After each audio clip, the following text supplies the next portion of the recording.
പിതാവിന്റെയും പുത്രന്റെയും പരിശുദ്ധാത്മാവിന്റെയും നാമത്തിൽ ആമേൻ. പരിശുദ്ധ അമ്മേ, അമ്മേ പരിശുദ്ധമേ, ദൈവമാതാവേ, കൃപാസനത്തിലൂടെ ഞങ്ങളുടെ ദേശത്തിനും അമ്മ മധ്യസ്ഥം തേടി തന്ന എല്ലാ അനുഗ്രഹങ്ങൾക്കും കൃപകൾക്കും ഞങ്ങളിപ്പോൾ ഹൃദയം നിറഞ്ഞ നന്ദി പറയുന്നു. അമ്മേ പരിശുദ്ധമേ, ദൈവമാതാവേ, 2004 ഡിസംബർ 7 ഉച്ചകഴിഞ്ഞ് 2:30 കൃപാസനത്തിൽ സംഭവിച്ച അമ്മയുടെ പ്രത്യക്ഷപ്പെടലിനെ കുറിച്ച് തിരുസഭയ്ക്ക് സമർപ്പിച്ചിരിക്കുന്ന പഠനരേഖകളുടെ മേൽ സഭാത്മകമായ പഠനം ആരംഭിക്കുവാൻ ഞങ്ങൾ പ്രാർത്ഥിക്കുന്നു.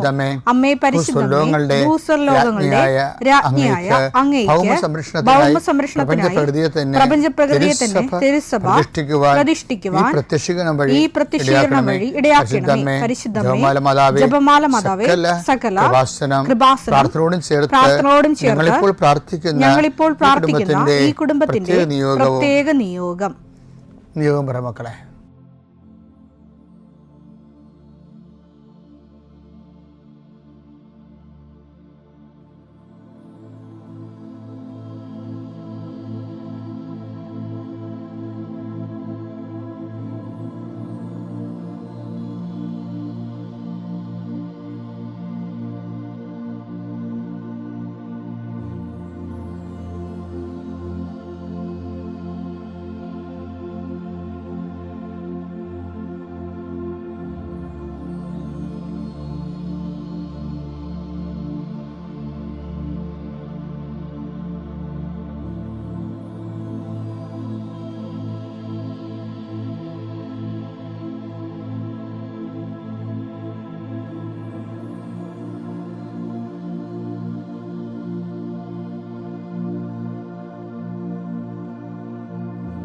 അമ്മയുടെ പ്രത്യക്ഷീകരണത്തിന്റെ ഈ അനുഗ്രഹവേളയിൽ ഞങ്ങൾക്ക് സാധിച്ചു തരുവാൻ കനിയണമേ.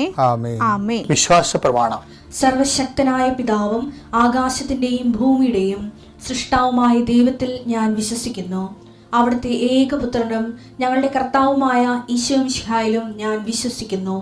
ഈ പുത്രൻ പരിശുദ്ധാത്മാവിനാൽ ഗർഭസ്ഥനായി കന്യകാമറിയത്തിൽ നിന്ന് പിറന്ന് പൊന്തിയോസ് പീലാത്തോസിന്റെ കാലത്ത് പീഡകൾ സഹിച്ച് കുരിശിൽ തറയ്ക്കപ്പെട്ട് മരിച്ച് അടക്കപ്പെട്ട് പാതാളങ്ങളിൽ ഇറങ്ങി മരിച്ചവരുടെ ഇടയിൽ നിന്ന് 3-ാം നാൾ ഉയർത്ത് സ്വർഗത്തിലേക്ക് എഴുന്നള്ളി സർവശക്തിയുള്ള പിതാവായ ദൈവത്തിന്റെ വലതുഭാഗത്തിരിക്കുന്നു.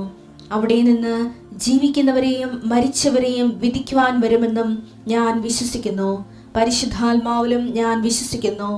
വിശുദ്ധ കത്തോലിക്കാ സഭയിലും പുണ്യവാന്മാരുടെ ഐക്യത്തിലും പാപങ്ങളുടെ മോചനത്തിലും ശരീരത്തിന്റെ ഉയർപ്പിലും നിത്യമായ ജീവിതത്തിലും ഞാൻ വിശ്വസിക്കുന്നു. ആമേൻ. സുഖസ്ഥനായ ഞങ്ങളുടെ പിതാവേ, അങ്ങയുടെ നാമം പൂജിതമാകണമേ. അങ്ങയുടെ രാജ്യം വരണമേ. അങ്ങയുടെ തിരുമനസ് സ്വർഗത്തിലെ പോലെ ഭൂമിയിലും ആകണമേ. അന്നു വേണ്ടുന്ന ആഹാരം ഇന്ന് ഞങ്ങൾക്ക് തരണമേ. ഞങ്ങളോട് തെറ്റ് ചെയ്യുന്നവരോട് ഞങ്ങൾ ക്ഷമിക്കുന്നത് പോലെ ഞങ്ങളുടെ തെറ്റുകൾ ഞങ്ങളോടും ക്ഷമിക്കണമേ. ഞങ്ങളെ പ്രലോഭനത്തിൽ ഉൾപ്പെടുത്തരുതേ, തിന്മയിൽ ഞങ്ങൾ രക്ഷിക്കണമേ. ആമേൻ. നന്മ നിറഞ്ഞ മറിയമേ, സ്വസ്തി. കർത്താവ് അങ്ങയുടെ കൂടെ സ്ത്രീകളിൽ അങ്ങ് അനുഗ്രഹിക്കപ്പെട്ടവളാകുന്നു. അങ്ങയുടെ ഉദരത്തിൻ ഫലമായി ഈശോ അനുഗ്രഹിക്കപ്പെട്ടവനാകുന്നു. പരിശുദ്ധ മറിയമേ, തമ്പുരാന്റെ അമ്മേ, പാപികളായ ഞങ്ങൾക്ക് വേണ്ടി ഇപ്പോഴും ഞങ്ങളുടെ മരണസമയത്തും തമ്പുരാനോട് അപേക്ഷിക്കണമേ. ആമേൻ. കർത്താവേ, നിന്റെ ഉന്നതമായ നാമത്തിന് സ്തോത്രം ചെയ്യുന്നു. കർത്താവേ, നിന്റെ വിശുദ്ധ പൗരോഹിത്യത്തെ മഹത്വപ്പെടുത്തണമേ. കർത്താവെ, സഭയിലുള്ള സാന്നിധ്യം പ്രകടമാക്കണമേ.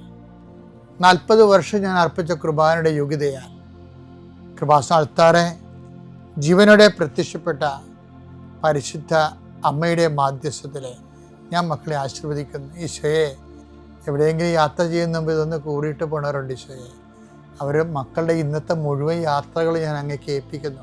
കടകമ്പോൾ നടത്തുന്നവരെ ഓർത്ത് ഞാൻ വേദനിച്ച് പ്രാർത്ഥിക്കുന്നു. കർത്താവെ, കട പൊട്ടിപ്പോകാൻ പോണവരുണ്ട്, കടം കയറി മുടിഞ്ഞവരുണ്ട്, ജപ്തി നടപടി നേരിടുന്നവരുണ്ട്, മക്കളെ ഓർത്ത് വേദനിക്കുന്നവരുണ്ട്, മക്കൾ തെറ്റായ ബന്ധങ്ങൾ അകപ്പെട്ടു പോയവരുണ്ട്, മക്കൾ പല കാര്യം വിളിച്ചു പറഞ്ഞിട്ട് മാതാപിതാക്കന്മാർക്ക് സഹായിക്കാൻ പറ്റാത്ത രീതിയിലായിട്ടുള്ളവരുണ്ട്.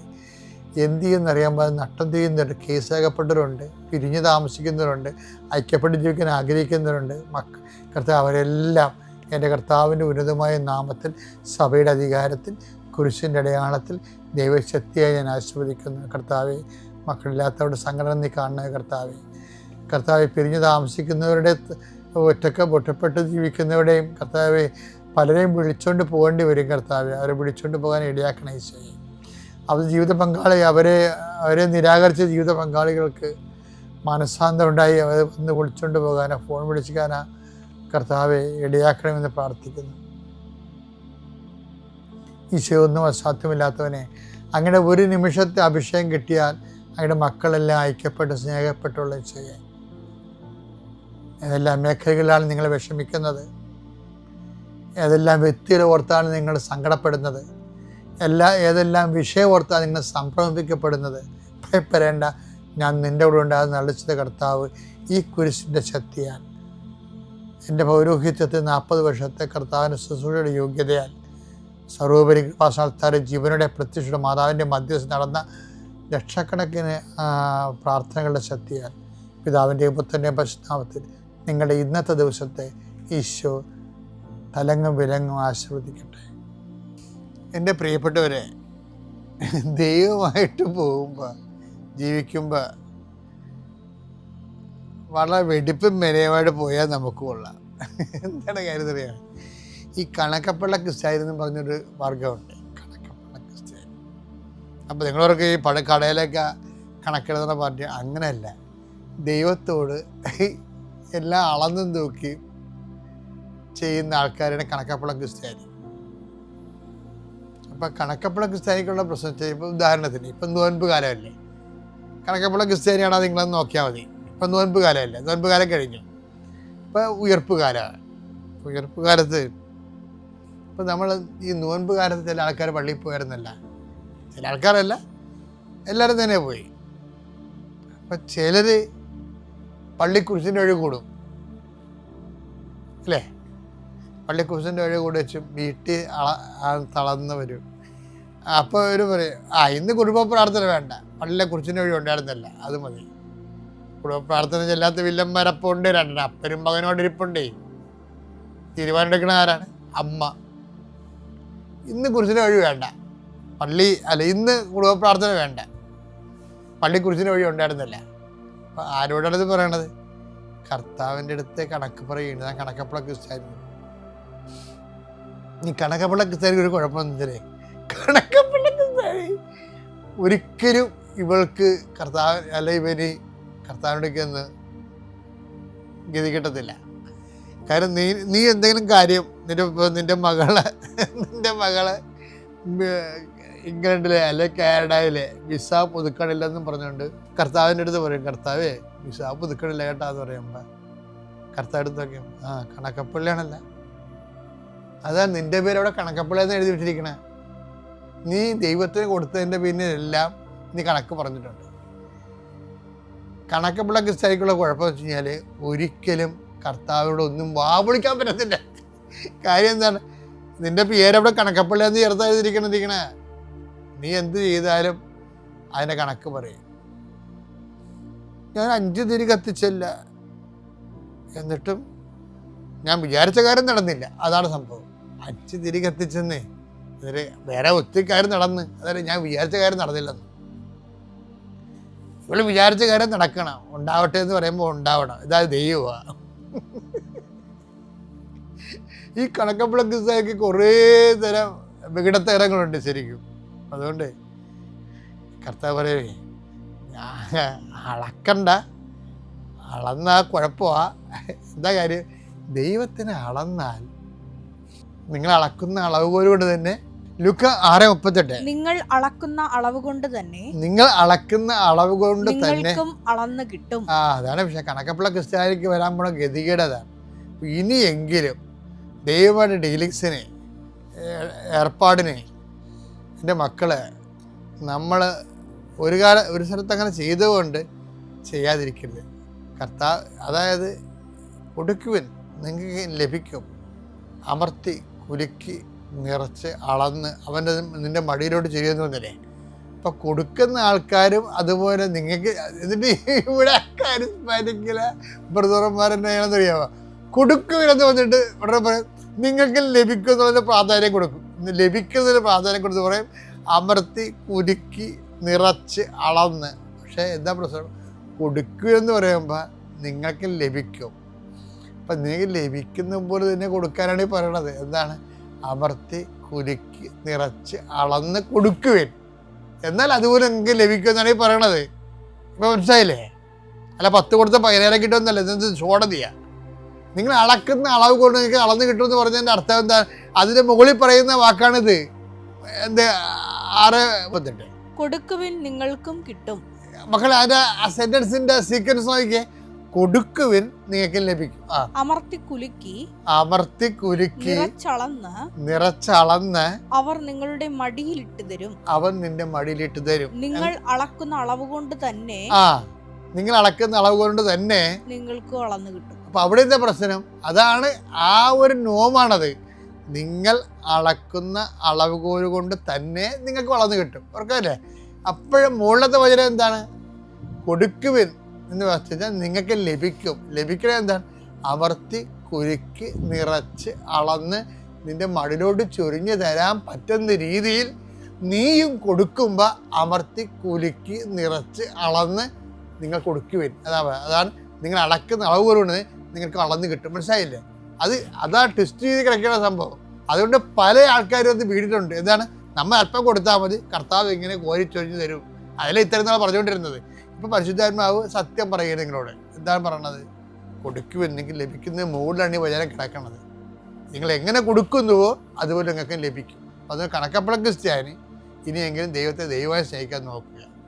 പിതാവിൻ്റെയും പുത്രൻ്റെയും പരിശുദ്ധാത്മാവിൻ്റെ നാമത്തിൽ. അമ്മ പ്രത്യക്ഷപ്പെട്ട ഈ അൾത്താരിൽ അമ്മയുടെ പ്രത്യക്ഷീകരണത്തിൻ്റെ സാക്ഷിയാക്കി മാറ്റിയ എന്നെയും എൻ്റെ അച്ഛനും അമ്മയ്ക്കും ഉയർത്തിയ ഈശോയ്ക്കും മാതാവിനും ഞാൻ നന്ദി പറയുന്നു. ഞാൻ ആദ്യമായി ഇവിടെ ഉടമ്പടി എടുക്കാം. എൻ്റെ പേര് ഡിൽസ മാത്യു. ഞാൻ വരുന്നത് കോട്ടയം കൊറടങ്ങാട് ഇടവകയിൽ നിന്നാണ്. ഞാൻ ആദ്യമായി ഉടമ്പടി എടുക്കുന്നത് 2024 ഫെബ്രുവരിയിലാണ് ഞാൻ എടുക്കുന്നത്. ഞാൻ കൃപാസനത്തെ പറ്റി അറിയുന്നത് എൻ്റെ അമ്മയുടെ ചേച്ചി വഴിയാണ്. എനിക്ക് കൃപാസനത്തിനെ പറ്റി ഷോർട്സൊക്കെ കാണുമായിരുന്നു യൂട്യൂബിലൊക്കെ. അപ്പം എനിക്ക് ഭയങ്കര മാതാവിനെ പറ്റി അറിയാൻ ഭയങ്കര ആഗ്രഹമായിരുന്നു. ഈ കൃപാസനത്തെ പറ്റി എനിക്ക് അറിയത്തില്ല, ആരും പറഞ്ഞറിഞ്ഞുള്ള വിശ്വാസമല്ലായിരുന്നു എനിക്ക് മാതാവിനോടുണ്ടായിരുന്നത്. എനിക്ക് ഏറ്റവും കൂടുതൽ വിശ്വാസമുള്ള ഒരാളാണ് മാതാവ് എന്ന് പറയുന്നത്. അപ്പം ഞാൻ ഒരു തവണ ഞാൻ അമ്മയുടെ ചേച്ചിയോട് ഞാൻ പറഞ്ഞു, എനിക്ക് കൃപാസനത്തെ പറ്റി അറിയണം, ഒന്ന് പറഞ്ഞു തരാമോ, എനിക്ക് വരണം എന്നൊക്കെ ഭയങ്കര ആഗ്രഹമാണെന്ന് പറഞ്ഞു. ഞാൻ ഇങ്ങനെ യൂട്യൂബിലൊക്കെ കാണുന്നുണ്ടെന്നൊക്കെ പറഞ്ഞു. അപ്പം അമ്മയുടെ ചേച്ചി പറഞ്ഞു തന്നു, ഞാൻ മാതാവാണ്, ഭയങ്കര അത്ഭുതങ്ങളൊക്കെ പ്രവർത്തിക്കുന്നത്. അപ്പം ഞാൻ പറഞ്ഞു എനിക്ക് വരണം എന്നൊക്കെ. അങ്ങനെ മാതാവിൻ്റെ അടുത്ത് ഞാൻ വന്ന് പ്രാർത്ഥിച്ചു. അപ്പം ഞാൻ +2 ഫൈനൽ എക്സാം ആയിരിക്കുന്ന ടൈമായിരുന്നു ആ സമയം. അപ്പം ഞാൻ മാതാവിൻ്റെ അടുത്തൊന്ന് പ്രാർത്ഥിച്ചു, മാതാവേ എൻ്റെ +2 ഫൈനൽ എക്സാം എടുക്കാറായി, എനിക്ക് മാതാവിൻ്റെ അടുത്ത് വന്ന് ഉടമ്പടി എടുക്കണമെന്ന് ആഗ്രഹമുണ്ട്, എനിക്ക് അതിനുള്ള അനുഗ്രഹം കൃപയും തരണേന്ന് ഞാൻ അമ്മയോട് പ്രാർത്ഥിച്ചു. അങ്ങനെ എനിക്ക് ഏറ്റവും പാടായിട്ടുള്ള വിഷയമാണ്, ഞാൻ 10ാം ക്ലാസ് കഴിഞ്ഞ് സയൻസാണ് എടുത്തിരുന്നത്. അപ്പം എനിക്ക് ഏറ്റവും പാടുള്ള വിഷയമാണ് കെമിസ്ട്രി എന്ന് പറയുന്നത്. ഞാൻ മാതാവിൻ്റെ അടുത്ത് അന്ന് വന്നപ്പോൾ ഞാൻ മാതാവിനോട് പറഞ്ഞത്, മാതാവേ എനിക്ക് കെമിസ്ട്രി ഭയങ്കര പാടാണ്, എനിക്ക് തോറ്റു പോകുന്നൊരു പേടിയുണ്ട്, മാതാവ് എന്നെ ജയിപ്പിക്കണമെന്ന് ഞാൻ ഒന്ന് പ്രാർത്ഥിച്ചു. ഞാൻ അന്ന് വന്ന് ഞാൻ അമ്മയോട് പറഞ്ഞു, അമ്മ നമുക്ക് ഉടമ്പടി എടുത്താലോ, എനിക്ക് ഇങ്ങനെ പ്രാർത്ഥനയുടെ ജീവിത വഴി എനിക്ക് മുന്നോട്ട് പോകാനാണ് താല്പര്യം, അല്ലെങ്കിൽ എനിക്ക് എന്നാ അറിയാം ഒറ്റപ്പെട്ട രീതിയിൽ പോകുന്ന പോലെ എനിക്ക് തോന്നുന്നു എന്നൊക്കെ ഞാൻ അമ്മയോട് ഇങ്ങനെ പറഞ്ഞു. എന്നിട്ട് അമ്മ പറഞ്ഞു നമുക്ക് ഉടമ്പടി എടുക്കാമെന്ന് പറഞ്ഞു. അവിടെ വന്ന് ഉടമ്പടി എടുത്തു. ആദ്യത്തെ നിയോഗമായിട്ട് ഞാൻ വെച്ചത് എൻ്റെ +2 പരീക്ഷ വിജയിക്കണമെന്നാണ്. അതിൻ്റെ മെയിനായിട്ട് കെമിസ്ട്രി പരീക്ഷ. ഞാൻ അങ്ങനെ പരീക്ഷ എടുത്തു. അങ്ങനെ പരീക്ഷയ്ക്ക് പോയി ഞാൻ ഉടമ്പടി നേർച്ച വസ്തുക്കളായ ഉടമ്പടി തൈലവും ഉപ്പും ഞാൻ ക്ലാസ് റൂമിൽ കൊണ്ടുപോയി. ഞാൻ വിശ്വാസ പ്രമാണം ചൊല്ലി ഞാൻ ക്ലാസ് റൂമിൽ വിതറി. നെറ്റിയിൽ തൈലം കൊണ്ട് കുരിശ് വരച്ചു. അങ്ങനെ ഞാൻ എൻ്റെ കഴിഞ്ഞു പോയ വിഷയങ്ങളൊക്കെ എനിക്ക് കുഴപ്പമില്ലാതെ എഴുതാൻ പറ്റി. കെമിസ്ട്രി പരീക്ഷ പക്ഷേ അവസാനമായിരുന്നു. അതിനുവേണ്ടി ഞാൻ ഭയങ്കര കഷ്ടപ്പെട്ടിരുന്ന് ഞാൻ പഠിച്ചു. മാതാവിനെ പ്രാർത്ഥിച്ചു, മാതാവേ എനിക്ക് ഭയങ്കര പാടായിരിക്കും, എന്നെ ഒന്ന് കൈവിട്ടേക്കരുതേ, മാതാവിൻ്റെ അടുത്ത് വന്ന് എഴുതിയേക്കണമെന്നൊക്കെ ഞാൻ പ്രാർത്ഥിച്ചു. അങ്ങനെ പരീക്ഷയ്ക്ക് ഞാൻ ക്വസ്റ്റ്യൻ പേപ്പർ വന്നപ്പോൾ ഞാൻ പഠിച്ചെന്താണോ അത് തന്നെയാണ് എനിക്ക് മാതാവ് ക്വസ്റ്റ്യൻ പേപ്പറിൽ കാണിച്ചു തന്നത്. നല്ല രീതിയിൽ തന്നെ എനിക്ക് പരീക്ഷ എഴുതാൻ പറ്റി. എനിക്ക് നല്ല വിശ്വാസം തോന്നി മാതാവിനെ വിജയിപ്പിക്കുമെന്ന്. അങ്ങനെ റിസൾട്ട് വന്നു, +2 പാസ്സായി. +2 പാസ് എനിക്ക് ഭയങ്കര സന്തോഷമായിരുന്നു. അതിന് മാതാവിന് ഈശോയോട് ഞാൻ നന്ദി പറഞ്ഞു. +2 കഴിഞ്ഞ് ഞാൻ നേഴ്സിംഗ് പഠിക്കാനായിരുന്നു എനിക്ക് ആഗ്രഹം ഉണ്ടായിരുന്നത്. അപ്പോൾ നേഴ്സിംഗ് പഠിക്കാമെന്ന് ഞാൻ തീരുമാനിച്ചു. എൻ്റെ കസിൻ ചേച്ചി പഠിക്കുന്ന കർണാടകയിലുള്ള ഒരു കോളേജിലാണ് ഞാൻ നേഴ്സിംഗ് പഠിക്കാൻ വേണ്ടി ഞാൻ അഡ്മിഷൻ എടുത്തത്. അങ്ങനെ ഞാൻ അഡ്മിഷൻ എടുത്തു. ഫസ്റ്റ് ഇയറിൽ 3,20,000 രൂപയായിരുന്നു ഞങ്ങൾക്ക് അടയ്ക്കേണ്ടിയിരുന്നത്. അല്ലാത്ത 1,20,000 രൂപ ഞങ്ങൾക്ക് പറഞ്ഞ മാസത്തിനുള്ളിൽ അടച്ചു തീർക്കണമായിരുന്നു. എഡ്യൂക്കേഷൻ ലോൺ വെച്ചിട്ടുണ്ടായിരുന്നു, പക്ഷേ 1 വർഷം കൊണ്ട് പിടിക്കുമെന്നാണ് അവർ പറഞ്ഞത്. 1 വർഷയിലും മേ ബി നിൽക്കുമെന്ന് പറഞ്ഞു ഇങ്ങനെ ലോൺ പാസ്സായി കിട്ടാൻ വേണ്ടി. അപ്പോൾ എനിക്ക് ഭയങ്കര സങ്കടമായി. കാരണം ഇന്ന മാസത്തിനുള്ളിൽ 1,20,000 രൂപ അടയ്ക്കുകയും ചെയ്യണം. എൻ്റെ അമ്മ എന്ന് പറഞ്ഞിട്ടുണ്ടെങ്കിൽ ഒരു ക്യാൻസർ രോഗിയായിരുന്നു. ഞാൻ 3ാം ക്ലാസ്സിൽ പഠിക്കുമ്പോഴാണ് എൻ്റെ അമ്മയ്ക്ക് ക്യാൻസർ വന്നത്. അപ്പോൾ അമ്മയ്ക്ക് അതനുസരിച്ച് പണിയെടുക്കാനൊന്നും പറ്റത്തില്ല. അച്ഛനാണെങ്കിൽ വയ്യാത്ത ഒരാളാണ്. അച്ഛൻ പണിക്കൊക്കെ പോകും, പക്ഷേ ഈ 1,00,000 രൂപ ഒപ്പിക്കാന്നൊക്കെ പറഞ്ഞാൽ ഭയങ്കര ബുദ്ധിമുട്ടുള്ള കാര്യമാണ്. അങ്ങനെ ഞാൻ ഒരു എൻ്റെ ഇടവകയിലുള്ള പള്ളിപ്പെരുന്നാളിൽ ഞാൻ അൽത്താര ഇങ്ങനെ ഇരിക്കുമ്പോൾ എനിക്ക് കോള് വന്നു. അപ്പം ഞാൻ ആദ്യം എടുത്തില്ല. ഞാൻ പള്ളിയിൽ നിന്ന് ഇറങ്ങിക്കഴിഞ്ഞിട്ട് ഞാൻ തിരിച്ച് വിളിച്ച്. അത് പാലായിൽ നിന്ന് ബാങ്കിൽ നിന്നായിരുന്നു. അവർ പറഞ്ഞു നിങ്ങളുടെ ലോൺ പാസ്സായിട്ടുണ്ടെന്ന് എന്നോട് പറഞ്ഞു. അപ്പം എനിക്ക് ഭയങ്കര അതിശയം തോന്നി. കാരണം 1 വർഷം പിടിക്കുമെന്ന് എന്നോട് ബാങ്കിൽ നിന്ന് പറഞ്ഞത്. അപ്പോൾ അവിടെ എനിക്ക് 2 മാസം കൊണ്ട് എനിക്ക് ആ ലോൺ പാസ്സായി കിട്ടി. അവർ പറഞ്ഞ മാസത്തിനുള്ളിൽ എനിക്ക് ലോൺ അടച്ചു തീർക്കാനും പറ്റി, ആ പൈസ അടച്ചു തീർക്കാനും പറ്റി. അത് കഴിഞ്ഞിട്ട് എൻ്റെ ഫസ്റ്റ് ഇയറിലെ ഫസ്റ്റ് സെം എക്സാം തുടങ്ങി. അപ്പം ഞാൻ എൻ്റെ അടുത്ത നിയോഗമായിട്ട് ഞാൻ വെച്ചിരുന്നൊരു കാര്യമാണ് എൻ്റെ നേഴ്സിംഗ് പഠനത്തിൽ ആദ്യത്തെ സെം എക്സാം എനിക്ക് പാസ്സാക്കി തരണം എന്നുള്ളത്. അപ്പം ഞാനത് നിയോഗത്തിൽ വെച്ചു. മാതാവേ, എനിക്ക് biochemistry, anatomy, physiology, sociology, psychology ഒക്കെ ഉണ്ട്. എനിക്കത് ഭയങ്കര പഠിക്കാൻ പറ്റുന്നില്ലായിരുന്നു. അപ്പോൾ അതിൻ്റെ ഇടയ്ക്ക് ഞാൻ ഉടമ്പടി കുറേ ഉഴപ്പമൊക്കെ ചെയ്തായിരുന്നു. എനിക്കത് ഫോക്കസ് ചെയ്യാനൊക്കെ പറ്റാതെ പോയി. അപ്പം മാതാവിൽ നിന്ന് ഈശോയിൽ നിന്ന് അകന്നു പോകുന്ന പോലെ എനിക്കെന്തോ ഫീൽ ചെയ്യാൻ തുടങ്ങി. ഞാൻ ആ സമയത്ത് എൻ്റെ എക്സാം ഞാൻ സ്റ്റാർട്ട് ചെയ്ത സമയത്ത് ഞാൻ പ്രാർത്ഥിച്ചായിരുന്നു. പക്ഷെ ഞാൻ അത്ര തീക്ഷ്ണതയോടൊന്നുമല്ല പ്രാർത്ഥിച്ചിട്ട് ഞാൻ ആ പരീക്ഷയ്ക്ക് പോയത്. പക്ഷേ റിസൾട്ട് എനിക്ക് ഭയങ്കര പാടായിരുന്നു എക്സാം. റിസൾട്ട് വന്നപ്പോൾ ഞാൻ എല്ലാ വിഷയത്തിനും തോറ്റുപോയി. എനിക്കത് വല്ലാത്തൊരു സങ്കടമായിപ്പോയി. കാരണം ഞാൻ അന്ന് ഭയങ്കരമായിട്ട് കരഞ്ഞു. കാരണം ഞാൻ അന്ന് ആ ഒരു 26 ബുക്ക്ലെറ്റ്, ആ ബുക്ക്ലെറ്റിൻ്റെ പേജ് 26 എണ്ണം ഉണ്ടായിരുന്നു. 10 പേജത്തോളം എനിക്ക് എഴുതാൻ പറ്റിയുണ്ടായിരുന്നുള്ളൂ. ഭയങ്കര ടഫായിരുന്നു എനിക്ക് ആ എക്സാം എന്ന് പറഞ്ഞിട്ടുണ്ടെങ്കിൽ. ഞാൻ മാതാവിനോട് പ്രാർത്ഥിച്ചു, മാതാവ് എന്തുകൊണ്ട് എന്നെ തോൽപ്പിച്ചു? ഞാൻ ഇനി ഉടമ്പടി ഉഴപ്പിയത് കാരണമാണോ എന്താണെന്നായിരിക്കില്ല. മെയിനായിട്ട് കാരണം ഞാൻ ഉടമ്പടി ഉഴപ്പിയത് കാരണമാണ് ഞാൻ ആ പരീക്ഷയ്ക്ക് തോറ്റു പോകാൻ തന്നെ കാരണം. അങ്ങനെ ഞാൻ മാതാവിനോട് പക്ഷെ എന്നാലും ഞാൻ വിശ്വാസം കൈവിടാൻ ഞാൻ വിചാരിച്ചില്ല. ഞാൻ വിശ്വാസത്തിൽ തന്നെ നിന്നു. ഞാൻ അവിടെ തോറ്റുപോയെന്ന് വിചാരിച്ചുകൊണ്ട് ഞാൻ ഒരിക്കലും എൻ്റെ വിശ്വാസത്തെ ഞാൻ കൈവിട്ടില്ല. കാരണം എനിക്ക് എൻ്റെ മാതാവ് ഈശോയും മാത്രമേ എനിക്കുള്ളൂ. ഞാനൊരു എക്സാമിൽ തോറ്റുപോയെന്ന് വിചാരിച്ചുകൊണ്ട് ഞാൻ ഒരിക്കലും എൻ്റെ ഈശോയുടെ മാതാവിനെ ഞാൻ കൈവിട്ടിട്ടില്ല. ഞാൻ അങ്ങനെ എൻ്റെ സെക്കൻഡ് സെം അങ്ങനെ അത്ര വിഷയം എനിക്ക് സപ്ലി വന്നു. എൻ്റെ സെക്കൻഡ് സെം എക്സാം സ്റ്റാർട്ട് ചെയ്തു. സെക്കൻഡ് സെം എക്സാം ഞാൻ സ്റ്റാർട്ട് ചെയ്ത സമയത്ത് അന്ന് എനിക്ക് കൃപാസനത്തിൽ വരാൻ പറ്റിയൊന്നുമില്ലായിരുന്നു. എനിക്കന്ന് വരണം എന്നൊക്കെ ഉണ്ടായിരുന്നു. പക്ഷേ ഞാൻ കർണാടകയിലായ കാരണം എനിക്കതിന് പറ്റത്തില്ല.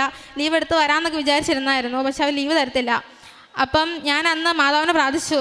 പിന്നെ ഞാൻ കൊണ്ട് ഉടമ്പടി ഞാൻ നല്ല പൂർണ്ണമായിട്ട് ഞാൻ നല്ല ഭക്തിയോടും വിശ്വാസം കൈവിടാതെ തന്നെ ഞാനത് മുന്നോട്ട് കൊണ്ടുപോയി.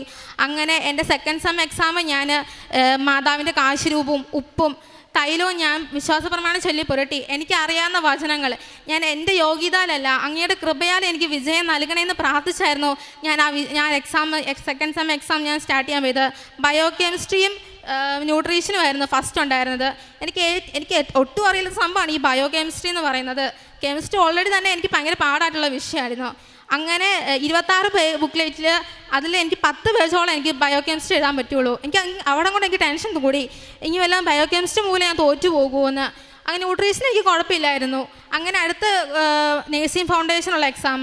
നേഴ്സിംഗ് ഫൗണ്ടേഷൻ എന്നിട്ടുണ്ടെങ്കിൽ 50 ബുക്ക്ലേറ്റ് ഉണ്ട്. ആ 50 പേപ്പർ എങ്ങനെ എഴുതി തീർക്കുമെന്ന് അറിയില്ല. 3 മണിക്കൂറുണ്ട്. 3 മണിക്കൂറുണ്ടാകുമ്പോൾ വലുതായിട്ടൊക്കെ തോന്നും. പക്ഷേ ആ 50 പേപ്പറിൽ ഒരു മിനിമം ഒരു 30-40 പേപ്പറല്ലേ എങ്ങനെ എഴുതി തീർക്കണമായിരുന്നു. അപ്പം എനിക്ക് എങ്ങനെ അറിയത്തില്ല. ഞാൻ കൂടുതലും ഇത് തന്നെ പറഞ്ഞുകൊണ്ടിരുന്നത്, എൻ്റെ യോഗ്യതയിലല്ല അങ്ങയുടെ കൃപയാൽ എനിക്ക് വിജയം നൽകണമെന്ന് ഞാൻ എൻ്റെ എക്സാമിൻ്റെ എഴുതിക്കൊണ്ടിരുന്ന സമയത്ത് തന്നെ ഞാൻ ഉരുവിട്ടുകൊണ്ടിരിക്കുമായിരുന്നു. അങ്ങനെ ആ ബുക്ക്ലെറ്റ് 50 പേപ്പറിൽ ഞാൻ 48 പേപ്പർ ഞാൻ കംപ്ലീറ്റ് ആക്കി. എൻ്റെ തല അടിച്ചു പോകുന്ന പോലെ വേദനയായിരുന്നു എനിക്ക് സ്പീഡിൽ എഴുതിയിട്ട്. അങ്ങനെ എനിക്ക് പക്ഷെ ഞാനവിടെ 1 മിനിറ്റ് പോലും സ്റ്റോപ്പ് ചെയ്യാൻ നിന്നിട്ടില്ല. കാരണം ആ സമയത്ത് ഞാൻ എഴുതിക്കൊണ്ടേ ഇരിക്കുമായിരുന്നു. അങ്ങനെ 48 പേപ്പർ ഞാൻ കംപ്ലീറ്റ് ആക്കാൻ പറ്റി. പിന്നെ 2 പേജിൻ്റെ ഒരു കുറവേ ഉണ്ടായിരുന്നുള്ളൂ എനിക്ക് 50 പേപ്പർ കംപ്ലീറ്റ് ആക്കാൻ വേണ്ടി.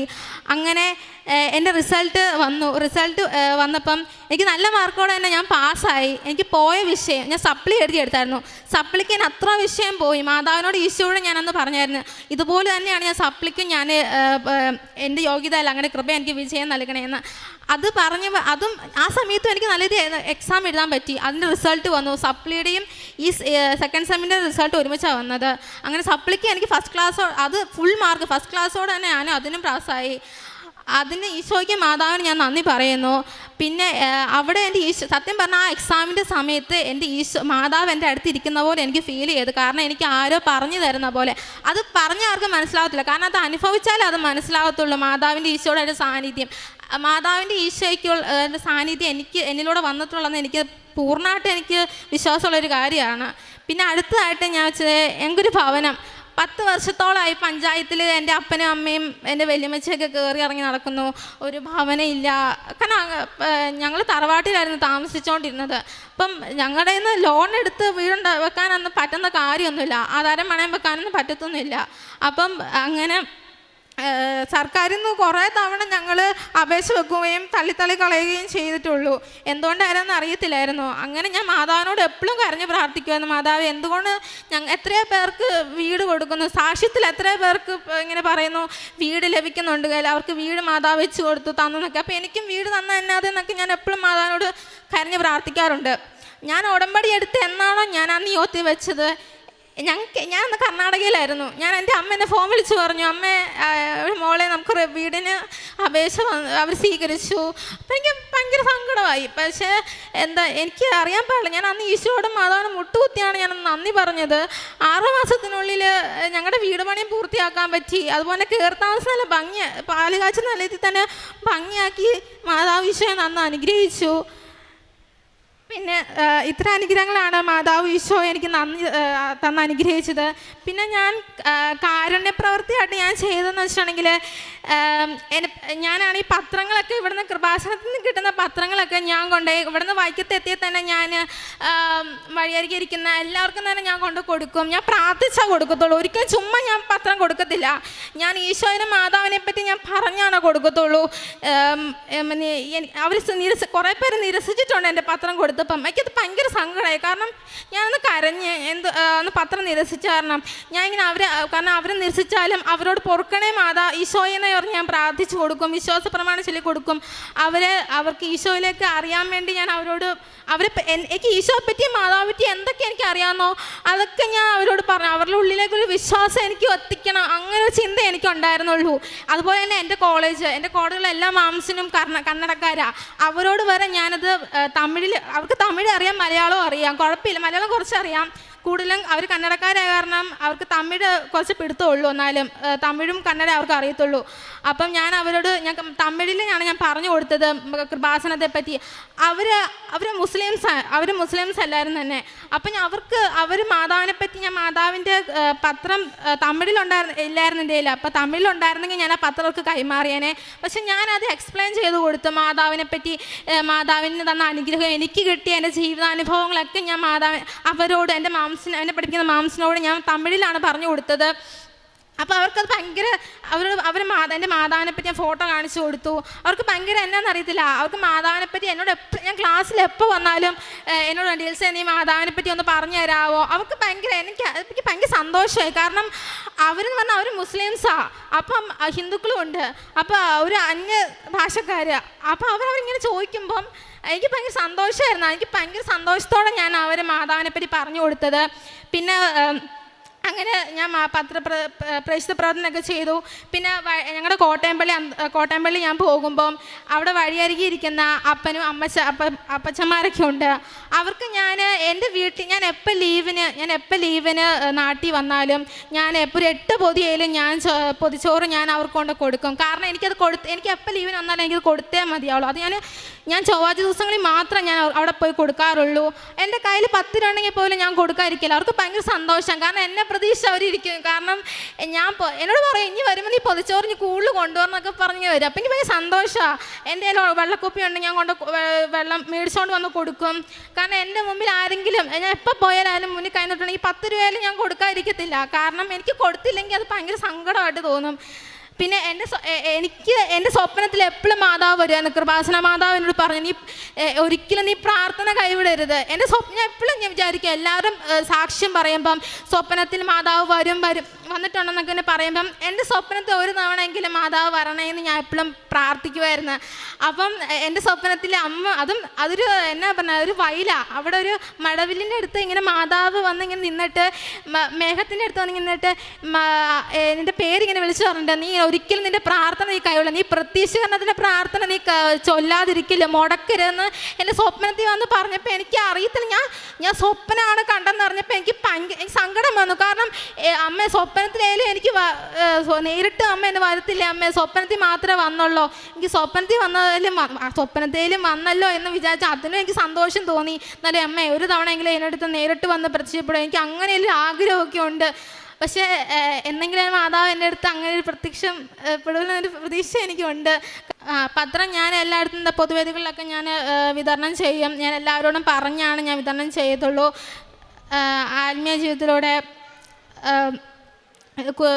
ജീവിതം മുന്നോട്ട് കൊണ്ടുപോകാനും അങ്ങനെ ഈശോയിലേക്കും മാതാവിലേക്കുള്ള വിശ്വാസം കൊണ്ടുവരാനും അങ്ങനെയൊക്കെ ഞാൻ പറഞ്ഞു കൊടുക്കും. ഒരിക്കലും ഞാൻ ഒരാളുടെ അടുത്ത് എന്നിട്ട് ഞാൻ മാതാവിനെ പറ്റി ഞാൻ അവരുടെ ഉള്ളിലെ ഒരു വിശ്വാസം വരുത്തിച്ചിട്ട് ഞാൻ അവരുടെ അടുത്തുനിന്ന് ഞാൻ പോരുള്ളൂ. കാരണം അവർ തർക്കിച്ചാൽ പോലും തന്നെ കുറേ പേര് തർക്കിച്ചിട്ടൊക്കെ ഉണ്ട് മാതാവിൻ്റെ ഈശോയുടെ എന്താ ഇങ്ങനെ പറഞ്ഞ്. പക്ഷെ അവരുടെ ഉള്ളിൽ ഞാൻ വിശ്വാസം വരുത്തിച്ചിട്ടുണ്ട്.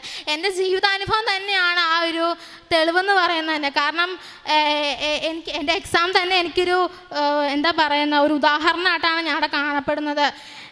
പിന്നെ പിന്നെ മാതാവ് ഈശോയും ഒരിക്കലും എനിക്ക് എപ്പോഴും എൻ്റെ അമ്മേനെ അപ്പനെ സഹായിച്ചിട്ടുണ്ട്. ഞാൻ പറഞ്ഞല്ലോ, എൻ്റെ അമ്മ ഒരു ക്യാൻസർ രോഗിയായിരുന്നു. എൻ്റെ അമ്മയ്ക്ക് മരുന്ന് നിർത്താനായിട്ടില്ല.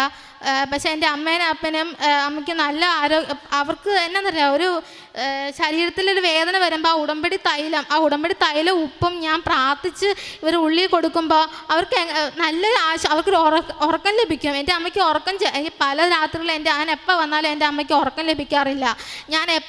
കാരണം ഉടമ്പടി വസ്തുക്കൾ എൻ്റെ കയ്യിലാണ് ഇരിക്കുന്നത്. അപ്പം ഞാൻ വന്നാലേ എൻ്റെ അമ്മയ്ക്ക് കൊടുക്കാൻ പറ്റത്തുള്ളൂ. അപ്പം ഞാൻ എൻ്റെ ഉടമ്പടി വസ്തുവായ ഉപ്പും ഇഷ്ട തൈലോ ഞാൻ നമ്മുടെ നെറ്റി കുരിശ് വരച്ച് ഞാൻ നാക്കിലും കുരിശ് വരച്ച് ഞാൻ കൊടുക്കും. അങ്ങനെ എൻ്റെ അമ്മയ്ക്ക് സൗഖ്യം ലഭിച്ചിട്ടുണ്ട്. പിന്നെ ഞാൻ എപ്പോൾ വന്നാലും ഞാൻ കുമ്പസാരിക്കാതെ പോകത്തില്ല. എനിക്ക് അവിടെ പള്ളി ഉണ്ടെങ്കിലും എനിക്കവിടെ പോകാൻ പറ്റത്തില്ല. ഇവിടെ വന്നാലേ എനിക്ക് വിശുദ്ധ കുർബാന പോകാൻ പറ്റുള്ളൂ. ഞാൻ മിക്ക മാസം ഈ പ്രാവശ്യം എനിക്ക് 1 മാസം ലീവ് കിട്ടി. 1 മാസം ലീവ് കിട്ടിയാൽ ഞാൻ ഒന്ന് കുമ്പസാരിച്ച് ഞാൻ എൻ്റെ വീടിൻ്റെ അടുത്തൊരു സെമിനാരി ഉണ്ട്. അവിടെ ഞാൻ 6:45 കുർബാന. ഞാൻ 6:30 പോയിട്ട് ഞാൻ എല്ലാ ദിവസവും കുർബാന പങ്കുകൊള്ളും. കുർബാന എന്ന് പറഞ്ഞിട്ടുണ്ടെങ്കിൽ ഒരു എന്താ പറയണത്, നമുക്ക് അവിടെ നമ്മുടെ ഉള്ളിലോട്ട് വരുക. അവിടെ നമ്മുടെ അൾത്താരയിൽ ഈശോ വന്ന മാതിരിയുള്ള ഒരു ഫീലിംഗ് കുർബാന ചുമ്മാ ഞാൻ പണ്ടൊക്കെയാണെങ്കിൽ കുർബാന എടുത്ത് ചുമ്മാ നിൽക്കുമായിരുന്നു. പക്ഷെ ഉടമ്പടി എടുത്ത് കഴിഞ്ഞിട്ട് എനിക്ക് എൻ്റെ കുർബാനയുടെ വാല്യൂ എന്താണെന്ന് എനിക്ക് മനസ്സിലായത്. കുർബാന അങ്ങനെ നിസ്സാരമായി തള്ളിക്കളയുന്ന ഒരു കാര്യമല്ലെന്ന് പിന്നീടാണ് എനിക്ക് മനസ്സിലായത്. കുർബാന നിസ്സാരമായിട്ട് ആരും തള്ളിക്കളയരുത്. കാരണം അവിടെ ഈശോ സ്വർഗം തുറക്കപ്പെടുവാണ്. അവിടെ കുർബാനയിടയിൽ ഈശോ അച്ഛന്മാർ നമ്മുടെ ചക്രാരി അവിടെ സ്വർഗം തുറക്കപ്പെടുവാണ്. കാരണം എനിക്കത് ഫീൽ ചെയ്തിട്ടുണ്ട്. പരിശുദ്ധാത്മാവിൻ്റെ ഒരു പ്രസൻസ് എൻ്റെ ഉള്ളിലുള്ളത് എനിക്ക് തന്നെ സ്വന്തമായിട്ട് ബോധപ്പെട്ടിട്ടുണ്ട്. അപ്പം ഞാൻ വരുമ്പോൾ കുമ്പസാരിക്കും. പിന്നെ കുടുംബ പ്രാർത്ഥന ഞാൻ മുടക്കിയിട്ടില്ല. ഞാൻ ഇവിടെ വന്ന് ഞാൻ ജപമാല ചൊല്ലും കേട്ടോ. ജപമാല ഒരിക്കലും ഞാൻ കൈവിടത്തില്ല. ജപമാല എപ്പോഴും എൻ്റെ ഉള്ളിൽ ഞാൻ എപ്പോഴും വെക്കും. ഞാൻ ക്ലാസ് റൂമിൽ പോയാലും ഞാൻ എവിടെ പോയാലും ഞാൻ ജപമാല കൈപിടിച്ച് നടക്കത്തുള്ളൂ.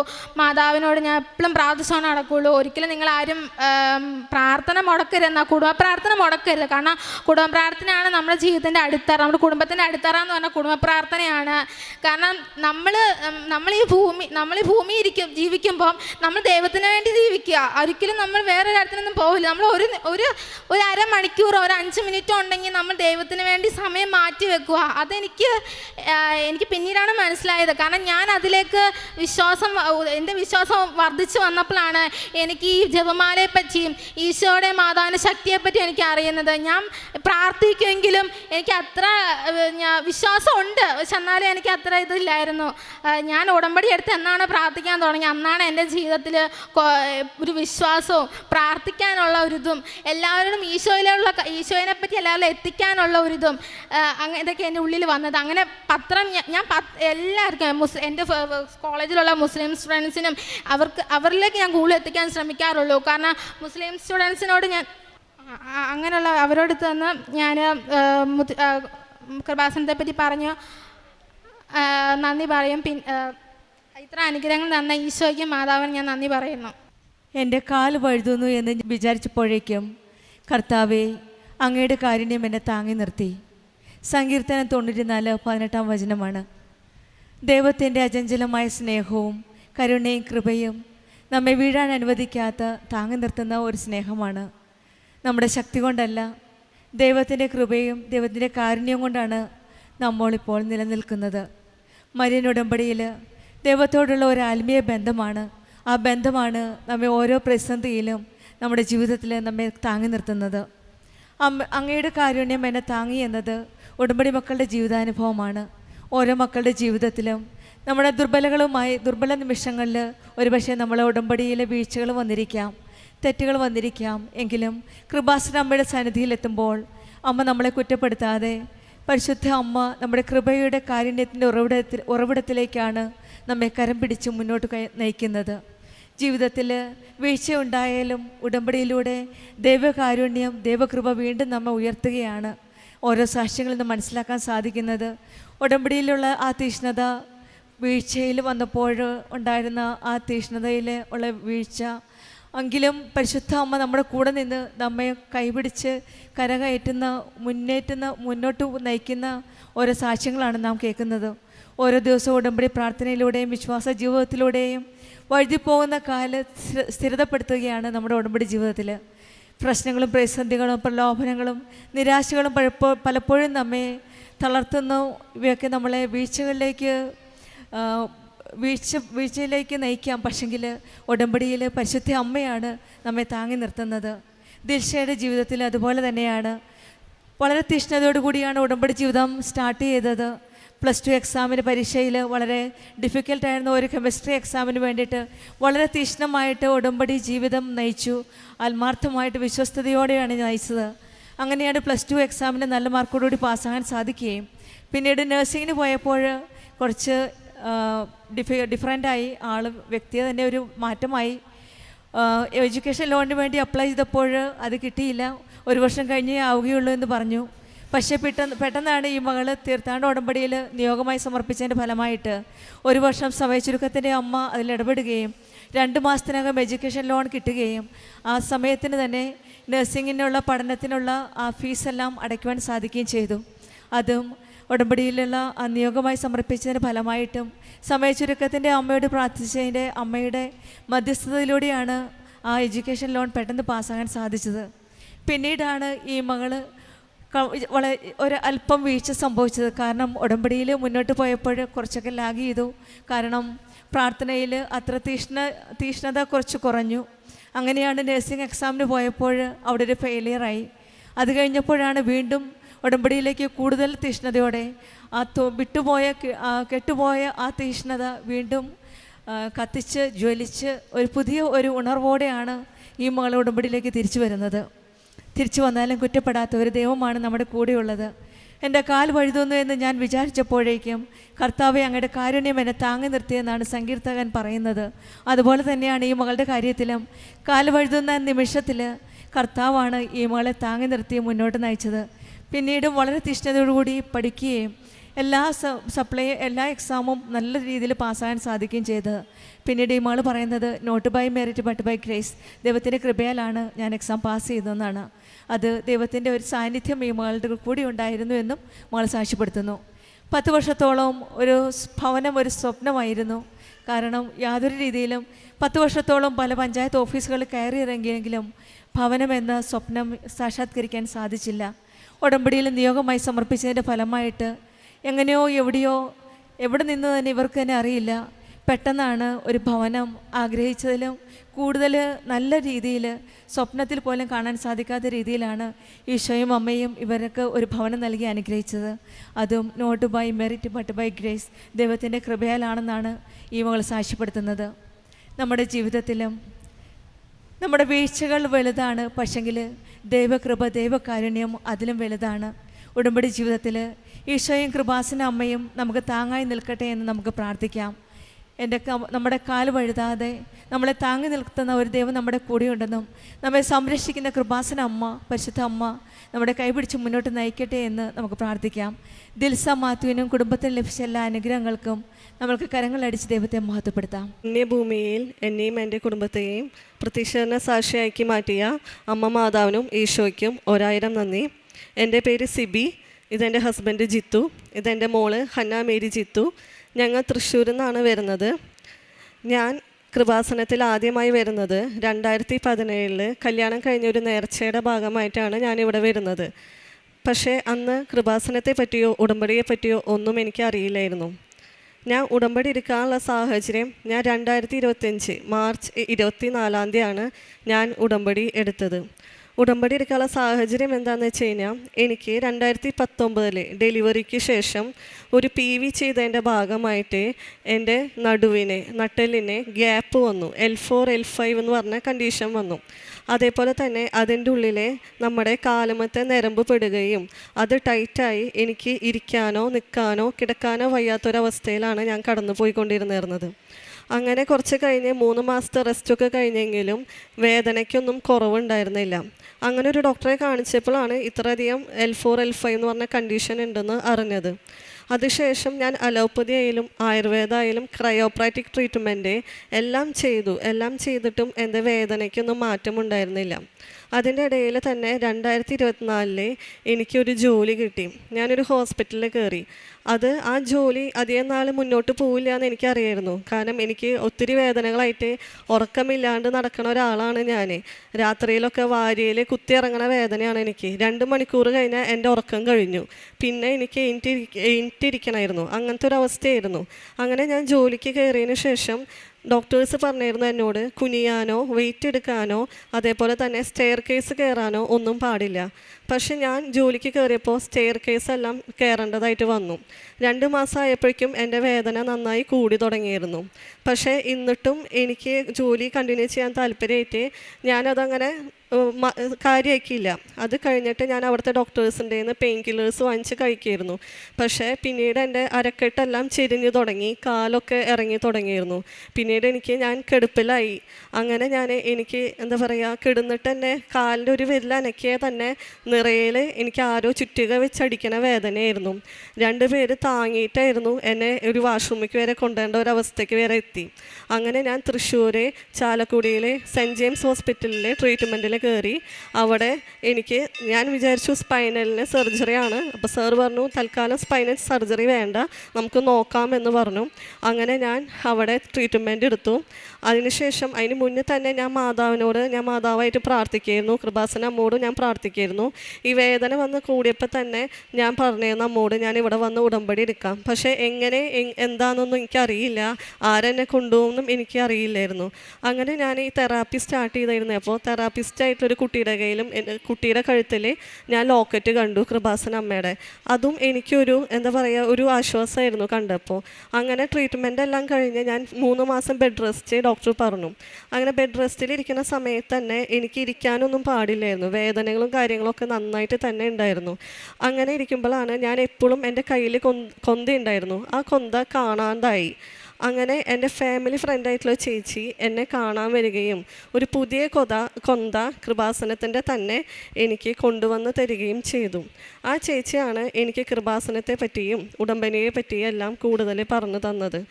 അങ്ങനെ ഞാൻ 1 മാസം ഉടമ്പടി എടുക്കാനായിട്ട് ഒരുങ്ങി. അങ്ങനെ 1 മാസം കഴിഞ്ഞതിന് ശേഷം ഞാൻ ഉടമ്പടിക്ക് വന്നു. ഇവിടെ ബസ്സിലാണ് ഞാൻ വന്നത്. ബ്രദറിൻ്റെ ഒപ്പമാണ് ഞാൻ വന്നത്. ഞാൻ തൃശ്ശൂരിൽ നിന്ന് ഇത്രയും ദൂരം കയറിയപ്പോൾ തന്നെ എനിക്ക് മാതാവിൻ്റെ മുല്ലപ്പൂവിൻ്റെ മണം കിട്ടി. അതിവിടെ എത്തണ വരെ 10 മിനിറ്റ് മുന്നേ വരെ എനിക്ക് കിട്ടിയിരുന്നു. അതിനുശേഷം കൃപാസനത്തിൻ്റെ അകത്ത് കയറിയപ്പോഴും എനിക്ക് മുല്ലപ്പൂവിൻ്റെ സുഗന്ധാഭിഷേകം കിട്ടി, ക്ലാസ്സിലും കിട്ടി. കാരണം അന്നേരമൊക്കെ ഞാൻ വേദന കൊണ്ടാണ് ഞാൻ എൻ്റെ ഉടമ്പടി, എന്നാലും എൻ്റെ മാതാവ് എന്നെക്കൊണ്ട് പൂർത്തീകരിക്കാൻ സാധിച്ചു. അതിനുശേഷം ഞാൻ വീട്ടിൽ പോയി പ്രാർത്ഥന തുടങ്ങി. അങ്ങനെ ഇരിക്കുമ്പോൾ തന്നെ ഒരു ദിവസം ഞാൻ ജോസഫ് അച്ഛനെ സ്വപ്നം കണ്ടു. അപ്പോൾ ജോസഫ് അച്ഛനെ സ്വപ്നം കണ്ടത് അച്ഛൻ ഒരു കടലാസിൽ എന്തോ ഒരു മെസ്സേജ് എനിക്ക് പാസ് ചെയ്യണതായിട്ടാണ് ഞാൻ സ്വപ്നത്തിൽ കണ്ടത്. അതെന്താണെന്ന് അറിയില്ലായിരുന്നു. പക്ഷെ എനിക്ക് തോന്നിയത് എന്താണെന്ന് വെച്ച് കഴിഞ്ഞാൽ ഞാൻ എൻ്റെ ഒരു റിലേറ്റീവായിട്ട് സംസാരിക്കലുണ്ടായിരുന്നില്ല. കാരണം ദേഷ്യമൊന്നുമല്ല, ഭയങ്കര വിഷമം. ആൾ എപ്പോഴും ഓരോ പ്രശ്നങ്ങൾ ഉണ്ടാക്കുന്ന കാരണം വിഷമത്തിലായിരുന്നു. അപ്പോൾ എനിക്കറിയാം ഉടമ്പടി എടുക്കണ വന്നു കഴിഞ്ഞാൽ എല്ലാവരുമായിട്ട് നല്ല രീതിയിൽ പോകണം, നല്ല രീതിയിൽ പിണക്കങ്ങളൊന്നും മാറ്റില്ല. അപ്പോൾ എനിക്കറിയാം ഒരു മാനുഷിക ചിന്തയിൽ ചിന്തിച്ച ആ വ്യക്തിയോട് എനിക്ക് ക്ഷമിക്കാൻ പറ്റില്ലായിരുന്നു. പക്ഷെ ഉടമ്പടിയിലായി കഴിഞ്ഞാൽ എനിക്കറിയാം എൻ്റെ ഈശോയ്ക്കും മാതാവിനും വേണ്ടി എനിക്കത് ചെയ്യാൻ സാധിക്കുന്നു. പക്ഷേ എപ്പോൾ എന്നുള്ളത് അറിയില്ലായിരുന്നു. അങ്ങനെ ഇരിക്കുമ്പോഴാണ് അച്ഛൻ്റെ സ്വപ്നത്തിൽ എനിക്ക് തോന്നി ഇതായിരിക്കും തോന്നിയിട്ട് ഞാൻ അന്ന് തന്നെ ഈ വ്യക്തിനെ ഫോണിൽ വിളിച്ച് സംസാരിച്ചു. 10 മിനിറ്റ് സംഭാഷണം, എല്ലാ പിണക്കങ്ങളും മാറി. അന്ന് രാത്രി ഞാൻ വീണ്ടും ജോസഫ് അച്ഛനെ സ്വപ്നം കണ്ടു. അച്ഛൻ രാത്രി ഞാൻ വേദന കൊണ്ട് കിടക്കയിൽ കിടക്കുന്ന സമയത്ത് അച്ഛൻ കോളിമ്പല്ലടിച്ചു, വീട്ടിലേക്ക് വന്നു. വീട്ടിൽ വന്നതിന് ശേഷം അച്ഛൻ്റെ തള്ളവിരൽ കൊണ്ട് എൻ്റെ നടുവിൻ്റെ ഗ്യാപ്പിൽ തള്ളവിരൽ നരമ്പ് പിടിച്ച് പുറത്തേക്ക് വലിക്കുന്നതാണ് സ്വപ്നത്തിലുണ്ട്. ഒരു വട്ടം അച്ഛൻ വലിച്ചു, രണ്ടാമത്തെ വട്ടവും അച്ഛൻ വലിച്ചു, മൂന്നാമത്തേൽ എൻ്റെ നടുവിലെ ഗ്യാപ്പിൽ കുടുങ്ങി കിടക്കുന്ന നരമ്പ് പുറത്തേക്ക് വരുന്നതാണ് ഞാൻ സ്വപ്നത്തിൽ കണ്ടത്. അതിനുശേഷം ഇന്ന് വരെ ആ വേദന എനിക്ക് ഉണ്ടായിട്ടില്ല. അത് കഴിഞ്ഞിട്ട് പിന്നെ ഒരു വേദനയ്ക്ക് എനിക്ക് സൗഖ്യം കിട്ടി. അതിൻ്റെ അടുത്ത വേദന എന്ന് പറയുന്നത് എൻ്റെ കാലുമ്മയ്ക്ക് 3rd സ്റ്റേജാണ് നടുവേദനയുടെ, സയാട്ടിക്ക എന്ന് പറയും. ആ വേദന എനിക്ക് ഒന്ന് നടന്ന് 10 മിനിറ്റ് ആകുമ്പോഴേക്കും കാലിൽ മൊത്തം പാദത്തിൽ നീര് വരും, എനിക്ക് നടക്കാൻ പറ്റില്ലായിരുന്നു. അങ്ങനെ പക്ഷേ എനിക്കൊരു ആഗ്രഹമായിരുന്നു ജപമാല റാലിക്ക് പങ്കെടുക്കണമെന്ന്. അന്ന് ഞാൻ താമസിച്ചിരുന്നത് കൽപ്പറ്റയിലായിരുന്നു. അപ്പോൾ ഞാൻ മാതാവിനോട് വെറുതെ ചോദിച്ചിരുന്നു, എന്നെ തൃശ്ശൂർക്ക് എങ്ങനെയെങ്കിലും ഷിഫ്റ്റ് ചെയ്ത് കഴിഞ്ഞാൽ എനിക്ക് സുഖമായിട്ട് ജപമാല റാലിക്ക് വരായിരുന്നു. കാരണം എൻ്റെ മോളെ എൻ്റെ അമ്മേനെ ഏൽപ്പിക്കായിരുന്നു. കാരണം എൻ്റെ കണ്ടീഷൻ ഇങ്ങനെയാണെന്ന് അറിയണ കാരണം കൊണ്ട് എനിക്ക് എന്നെ നോക്കാൻ തന്നെ ബുദ്ധിമുട്ടാണ്. അങ്ങനെ ഇരിക്കുന്ന സമയത്ത് ഞാൻ ജപമാല റാലിയിൽ പങ്കെടുത്തു. എനിക്ക് തൃശ്ശൂർ തന്നെ ഷിഫ്റ്റ് ചെയ്യേണ്ടതായിട്ട് വന്നു. അത് കഴിഞ്ഞ് ഞാൻ ജപമാല റാലിക്ക് വരുമ്പോൾ തന്നെ വേദന കൊണ്ട് പലവട്ടം ഞാൻ ഇരിക്കേണ്ട അവസ്ഥ വന്നു. ഇടയിലിടയിൽ ഇരുന്നു, വേദന നന്നായി തുടങ്ങി. അപ്പോൾ റാലി ഇങ്ങനെ പോകുന്നുണ്ട്, പക്ഷെ ഞാൻ ആരെയും ബുദ്ധിമുട്ടിക്കേണ്ട എന്നുള്ള രീതിയിൽ ഞാൻ ഉച്ച സമയത്തായാലും കടൽ തീരത്തോടെ നടന്നിരുന്നേ. ആ മണലിൻ്റെ ചൂടേൽക്കുമ്പോൾ എൻ്റെ കാലിൻ്റെ പാദത്തിലേക്ക് നീരിനെല്ലാം സുഖം കിട്ടിയിരുന്നു. പക്ഷേ വേദന കൊണ്ട് ഞാൻ കിലോമീറ്ററോളം നടക്കുന്നുണ്ടെങ്കിലും ആ സമയത്ത് ഞാൻ സ്ക്രീനിൽ എന്ന പോലെ, ഒരു TV കാണുന്ന പോലെ ഞാൻ കർത്താവിൻ്റെ, എൻ്റെ ഈശോയുടെ ക്രൂശിത രൂപം ഇങ്ങനെ സ്ക്രീനിൽ കാണുമായിരുന്നു. അത് കാണുമ്പോൾ എനിക്ക് തോന്നി കർത്താവിൻ്റെ സഹനം വെച്ച് നോക്കുമ്പോൾ എൻ്റെ സഹനങ്ങൾ ഒന്നുമല്ല. അപ്പോൾ തന്നെ എൻ്റെ കാലിൻ്റെ വേഗത കൂടി. അങ്ങനെ ഞാൻ ജപമാല റാലി പൂർത്തീകരിച്ചു. അന്ന് രാത്രി ഞാൻ സ്വപ്നത്തിൽ എൻ്റെ മാതാവും എൻ്റെ ഈശോയും എൻ്റെ അടുത്ത് വന്നു. ഞാൻ കിടക്കുന്ന സമയത്ത് മാതാവ് നല്ല വെളിച്ചം, നല്ല പ്രകാശമായിരുന്നു. പ്രകാശത്തിൽ എൻ്റെ അമ്മ മാതാവും എൻ്റെ ഈശോയും എൻ്റെ അടുത്ത് വന്നു. അതിനുശേഷം വീണ്ടും ഞാൻ പുതുക്കി കഴിഞ്ഞിട്ട് അച്ഛനെ കാണാൻ വന്നു. അച്ഛൻ എന്നെ കണ്ട് സൈത്ത് പൂശി പ്രാർത്ഥിച്ചു, ലോക്കറ്റും തന്നു. അതിനുശേഷം നേർച്ച വസ്തുക്കളെല്ലാം ഉപയോഗിച്ചു വരുന്നു. പിന്നെ മെല്ലെ മെല്ലെ മെല്ലെ ഞാൻ എൻ്റെ എല്ലാ പണികളും, ഡോക്ടേഴ്സ് എന്തെല്ലാം ജോലികൾ എന്നോട് ചെയ്യണ്ടെന്ന് പറഞ്ഞോ അതെല്ലാം ചെയ്യാനുള്ള ഒരു ആത്മധൈര്യം എനിക്ക് കിട്ടി. ഇത്രയും സൗഖ്യം തന്ന എൻ്റെ അമ്മ മാതാവിനും ഈശോയ്ക്കും നന്ദി. ഇതാണ് എൻ്റെ ആദ്യത്തെ നിയോഗം. രണ്ടാമത്തെ നിയോഗം എന്ന് പറയുന്നത് എൻ്റെ ഹസ്ബൻഡിന് ഒരു ജോലി നല്ലത് വേണമെന്നായിരുന്നു. അതായത് ഈ ആൾ ജോലി ചെയ്തുകൊടുന്നിടത്ത് എല്ലാ ദിവസവും ജോലി ഉണ്ടായിരുന്നു. സൺഡേസിലും ഒക്കെ ജോലിയാണ്, ദുഃഖവെള്ളിയാഴ്ചയും ഈസ്റ്ററിലും ഒക്കെ ജോലി ഉണ്ടായിരുന്നു. അപ്പോൾ അത് മാനസികമായിട്ട് ആളെയും ബുദ്ധിമുട്ടിച്ചേർന്നു. ഞങ്ങൾ സൺഡേസിൽ 1 മണിക്കൂർ കുർബാന മുടങ്ങാണ്ട് കൂടെങ്കിലും ആൾക്ക് അതിൽ ശ്രദ്ധിക്കാൻ പറ്റുന്നുണ്ടായിരുന്നില്ല കുർബാനയിൽ. അപ്പം ഞാനിത് നിയോഗം വെച്ച് ആളെ ആദ്യത്തെ ഉടമ്പടി എടുക്കാൻ വന്നപ്പോൾ ഞാൻ ആളെയും ഹസ്ബൻഡിനെയും കൃപാസനത്തേക്ക് കൂട്ടിയിരുന്നു. അങ്ങനെ കൂട്ടി എന്തോ 1 മാസം 2 മാസം ആകുമ്പോഴേക്കും കുറേ ബോധ്യങ്ങൾ വന്നു. ആൾക്ക് കുറച്ചുകൂടി ഇത് വിശ്വാസം ദിവസമായി.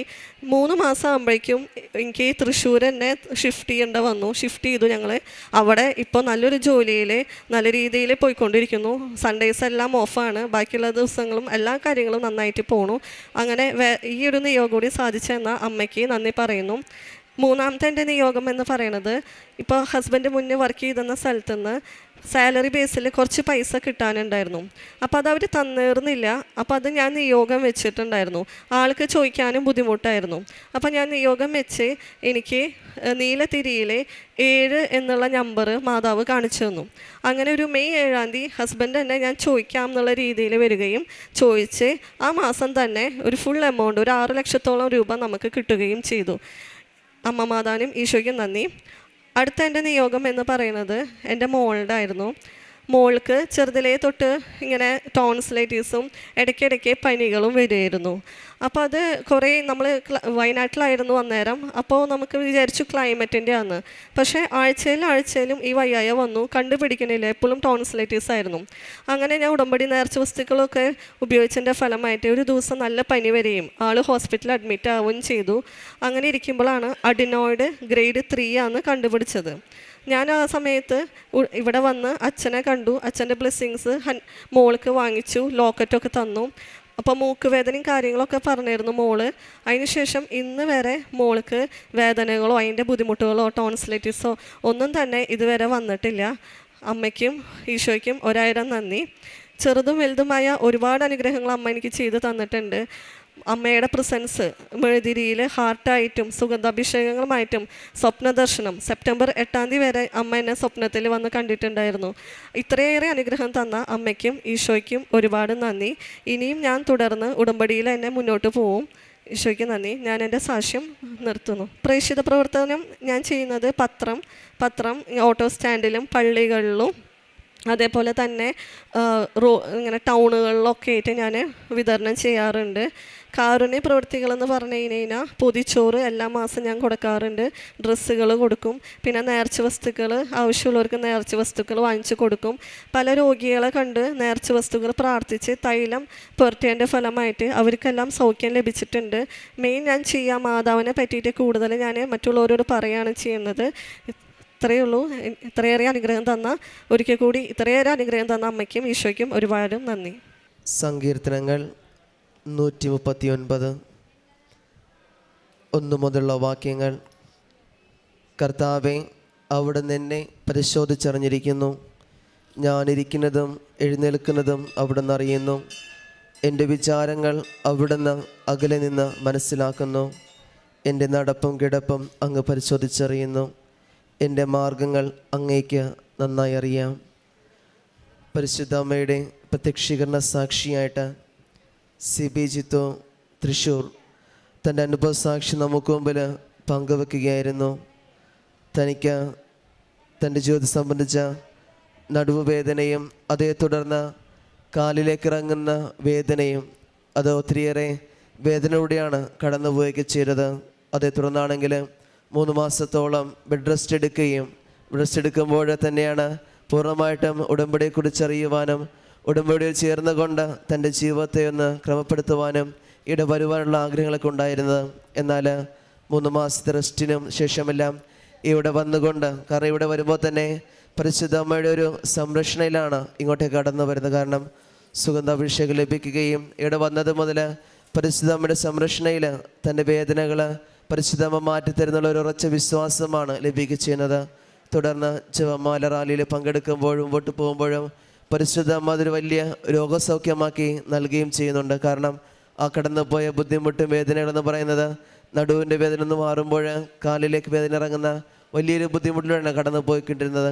പരിശുദ്ധമ്മയോട് ചേർന്ന് നിന്നതിൻ്റെ ഫലമായിട്ട് പൂർണ്ണമായിട്ടും സിബി ജിത്തുവിന് ഒരു നടുവേദനയുടെയും കാലിൻ്റെ വേദനയും അത് പൂർണ്ണമായിട്ടൊരു രോഗസൗഖ്യം നൽകി പരിശുദ്ധ അമ്മ അനുഗ്രഹിക്കുകയും ചെയ്തു. അതേ തുടർന്നാണെങ്കിലും ഹസ്ബൻഡിൻ്റെ ജോലി സംബന്ധമായ അത് നല്ലൊരു ജോലി നൽകി അനുഗ്രഹിക്കുകയും അതുപോലെ തന്നെ പഴയ ജോലി സ്ഥലത്ത് നിന്ന് കിട്ടുവാനുള്ള സാലറി സംബന്ധമായ കാര്യങ്ങൾ അത് പരിശുദ്ധ അമ്മയോട് മധ്യസ്ഥം പ്രാർത്ഥിച്ചതിൻ്റെ ഫലമായിട്ട് അത് യാതൊരു വിധമായ തടസ്സങ്ങളും കൂടാതെ കണ്ട് ഇവർക്ക് ലഭിക്കുകയുണ്ടായി. പരിശുദ്ധ അമ്മയുടെ ഒരു വലിയ സംരക്ഷണം കൂടിയാണ് ഈ കുടുംബം മുമ്പോട്ട് പോവുകയും ചെയ്യുന്നത്. അതോടൊപ്പം തന്നെയാണെങ്കിലും ഇവിടെ മകൾക്ക് ഉണ്ടായിരുന്ന അടിനോട് സംബന്ധമായിട്ടുള്ളതും അതോടൊപ്പം തന്നെ തോട്ട് സംബന്ധമായ അസുഖങ്ങളുണ്ടായിരുന്നത്.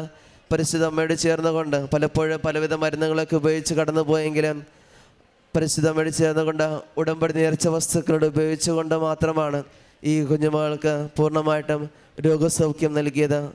ഈ വാക്കുകളിൽ നിന്ന് നമുക്ക് പൂർണ്ണമായിട്ട് മനസ്സിലാക്കുന്നത് പരിശുദ്ധ അമ്മയുടെ പൂർണ്ണമായൊരു സംരക്ഷണയുടെ കീഴിലാണ് ഈ കുടുംബം മുമ്പോട്ട് പോകുന്നത്.